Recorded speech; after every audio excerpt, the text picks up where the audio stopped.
So திரும்ப திரும்ப நீங்க வந்து ஏன்டா சாதியை பேசுறீங்கன்ற கேள்வி வந்து சாதியை பார்க்கறவனை நோக்கி தான் நம்ம கேட்கணும் ஆக்சுவலா.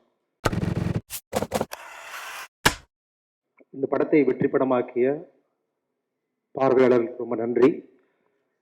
இந்த படத்துக்கு கிடைத்த வெற்றி என்பது இந்த படம் பேசிய அரசியலுக்கு கிடைத்த வெற்றியா தான் நான் வந்து பார்க்கிறேன். ஏன்னா இப்படி ஒரு இன்க்ளூசிவ் பாலிடிக்ஸ் பேசும்போது இதுக்கு என்ன ரிசப்ஷன் கிடைக்க போகுதுன்றது ரொம்ப ஆர்வமா பார்த்துட்டு இருந்தோம். இந்த படம் ஜெயிச்சிருக்கு, ரொம்ப சந்தோஷமா இருக்குது. இந்த படத்துல எனக்கு இந்த படத்துக்கு வெளியே நிறைய செய்திகளை சொல்றதா நான் உணர்றேன். பொதுவாகவே வந்து ஒரு ஒரு சினிமா பிரபலங்களுடைய பிள்ளைகள்னா அவங்களுக்கு வெற்றி ரொம்ப ஈஸியா கிடைச்சிரும்ன்றது ஒரு பொது பண்பு இருக்குது. ஆனா அப்படி இல்லை, உள்ள நுழைஞ்சிடலாம். ஆனா வெற்றி அடைகிறதுக்கு மிகப்பெரிய உழைப்பு தேவைப்படுதும் ஒரு செய்தியை பற்றியும் சாந்தனும் இந்த படத்துல சொல்லியிருக்காங்க.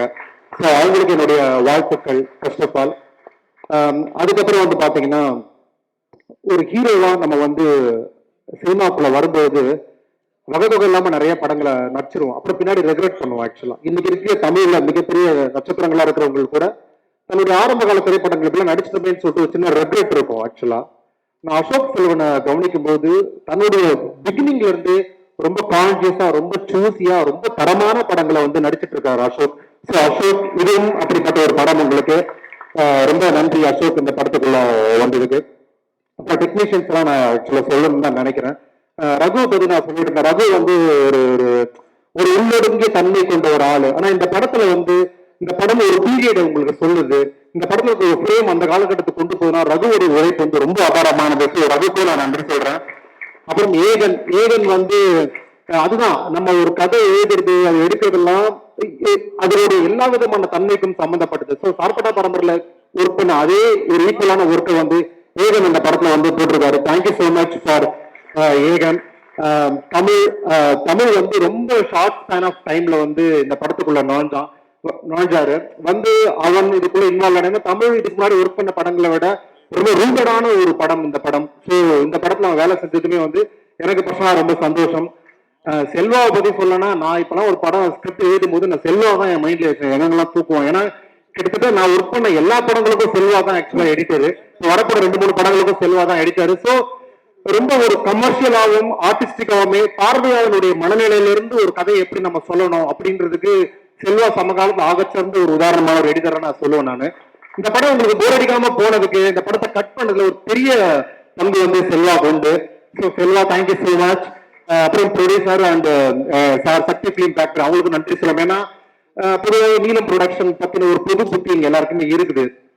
ஆனா வந்து அந்த படங்களை முன் வந்து அந்த படங்களை மக்கள்கிட்ட கொண்டு சேர்றதுக்கு இந்த சமூகத்தின் மீது மிகப்பெரிய பொறுப்பும் சினிமா மீது தேர்ந்த ரசனையும் மட்டும்தான் இருக்கணும். அந்த ரசனை கொண்ட ப்ரொடியூசர்ஸ்க்கும் அண்ட் சக்தி பிலிம் ஃபேக்டரிக்கும் நான் வந்து இந்த மேடையில வந்து நன்றி தெரிவிச்சுக்கிறேன். அப்புறம் வந்து ஜெய்யுடைய வெற்றியை வந்து நான் தனியா பார்க்கல, என்னுடைய வெற்றியா தான் பாக்குறேன். So close to that Jai வந்து ஜெயிச்சது. அப்புறம் வந்து இந்த படம் எழுதுறதுக்கு முன்னாடி வந்து நான் வந்து ஜெய்கிட்ட வந்து சொன்னேன், நான் வந்து உங்க ஊரை வந்து பார்க்கணும், எல்லாரையும் வந்து பார்க்கணும்னு சொன்னோன்னே இந்த ஊரெல்லாம் போய் பார்த்தேன். அப்புறம் ஜெய் அவங்க அம்மா போகும்போது வந்து எங்க நெத்தில சிலுவை போட்டு போவாங்க, கண்டிப்பா நீங்க ஜெயிச்சிருப்பாங்கன்னு சொல்லிட்டு, அம்மா நம்ம ஜெயிச்சுட்டோம், உங்களுக்கு நான் வந்து இதை சொல்லணும்னு சொல்லிட்டு விரும்புறேன். இன்னும் 2 நிமிஷம் தான் நான் சொல்லணும்னு நினைக்கிறேன். அப்புறம் ரஞ்சித்தை வந்து நான் வந்து அவரை வந்து ஒரு இயக்குனரா பார்க்காம நான் ஒரு இயக்கமா தான், ஒரு மூவ்மெண்டா தான் ஆக்சுவலா நான் பாக்குறேன் நான். ஏன்னா தமிழ்ல வந்து நான் கொஞ்சம் ஒரு வரலாற்றை நம்ம பார்க்கும்போது தமிழ் இலக்கியத்துல சில சில சில இயக்கம் நடந்திருக்கு. உதாரணத்துக்கு எழுத்துன்ற ஒரு சிறுபத்திரிகை மூலமாக கவிதையை பத்தின ஒரு புதிய திறப்பை வந்து அவங்க ஓபன் பண்ணாங்க. அதன் மூலமா நிறைய கவிஞர்கள் வந்து உள்ள வந்தாங்க. நகுலன், சுந்தர ராமசாமி, சீமணின்னு சொல்லிட்டு நிறைய பேர் உள்ள வந்தாங்க. அதுக்கப்புறம் வந்து வானம்பாடி அப்படிங்கிற ஒரு கவிதை புதிய அலை வந்து உருவாச்சு. அதுல வந்து பிரபஞ்சன், பா ஜெயபிரகாசம், தமிழ்நாடுன்னு சொல்லிட்டு ஒரு புதிய ஒரு அலையை வந்து உருவாக்குனாங்க தமிழ் இலக்கியத்துல. அப்புறம் நிறப்பிரிகைன்னு ஒரு இலக்கிய காலகட்டம், அவங்க ஒரு புதிய மூவ்மெண்ட் உருவாக்குறாங்க. நிறைய பேர் அதன் மூலமா வந்தாங்க. அப்படியே நம்ம சினிமாக்குள்ள வந்தோம்னா சினிமாவில் ஒரு பெரிய மூவ்மெண்ட் வந்து நிகழ்ந்தது. உதாரணத்துக்கு திராவிடியன் பாலிடிக்ஸ் வந்து சினிமாவில் கொண்டு வரணும் அப்படின்னு சொல்லிட்டு வந்து பாத்தீங்கன்னா கலைஞர், எம்ஜிஆர், அதுக்கப்புறம் வந்து பாத்தீங்கன்னா அண்ணா, இவங்க எல்லாருமே சேர்ந்து நிறைய படங்கள் திராவிடியன்ஸ் படங்களா வந்து கொண்டு வந்தாங்க. அந்த அலை ஓடுறதுக்கு அப்புறம் திரும்ப 70-80களில் வந்து ஒரு கம்யூனிஸ்ட் தொடர்பான திரைப்படங்கள் நிறைய வந்தது. கண்சி வந்தால் மண் சிவக்கும், சிவப்பு மல்லி, சட்டம் ஒரு இருட்டறை, சட்டம் ஒரு விளையாட்டு, ராமநாராயணன் கூட அந்த மாதிரி நிறைய 2-3 படங்கள் எடுத்திருக்கிறாரு. ஒரு மூவ்மெண்ட் வந்து ஒரு முறை உருவாகும், யாரோ ஒருத்தவங்க அதை திறந்து வந்து ஓபன் பண்ணி விடுவாங்க. இன்ஃபேக்ட் சொல்ல போனோம்னா ஆபாவானன் கூட ஒரு டீம் வந்து உருவாக்குனாங்க. அதுல விஜயகாந்த் இருந்தாரு, அருண் பாண்டியன் இருந்தாரு, ஆனா ஏதோ ஒரு சூழல்ல வந்து அது ஒரு சவால்களால அவங்களால அதை தொடர்ந்து நிறைவேற்ற முடியாம போச்சு. இன்னொரு தரப்பு வந்து உருவானாங்க. வெங்கடேஷ் சக்கரவர்த்தி இருந்தாரு. அதுக்கப்புறம் வந்து பாத்தீங்கன்னா ஹரிகரன் சொல்லிட்டு இப்ப கடைசியா பழசி ராஜான்லாம் அவங்க ஒரு ஒரு டீம் ஒரு மாற்று சினிமா குறித்து தொடர்ந்து தமிழ்ல வந்து செஞ்சுட்டே இருக்கிறாங்க ஆக்சுவலா.